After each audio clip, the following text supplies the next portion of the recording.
Дорогие друзья, меня зовут Лейлиша. Мне пришло на днях вот такое вот сообщение. Здравствуйте, Лейлиша, моя дочь тоже поет. Что хотелось бы сказать? Ну, во-первых, это очень круто. Не только для саморазвития ребенка, но и это вообще оздоровительный процесс, я бы так сказала. Во-первых, это очень круто развивает легкие, да, если не разработаны легкие, например, да и вообще это полезно для дыхания, это очень хорошо помогает. Это первый момент. Второй момент, в целом для психики ребенка и вообще человека это очень полезно. Меня, например, это очень успокаивает, пение, это вообще очень круто.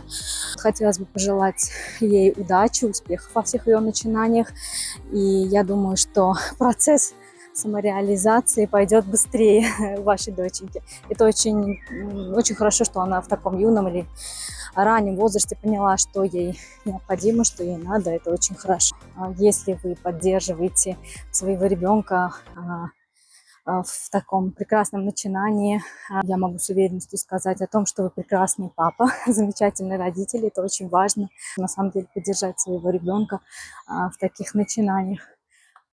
Хотелось бы также напомнить вам о том, что если у вас есть какие-то пожелания, какие-то советы для меня, пишите, пожалуйста, в комментариях, потому что я не всегда захожу в личку.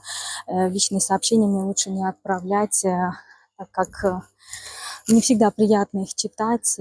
Есть, как мы знаем, в ТикТоке адекватные люди, также и не очень адекватные люди. Иногда, прочитав какие-то сообщения, просто не то что уже в трубочку, вся целиком в трубочку сворачиваешься, не всегда приятно читать.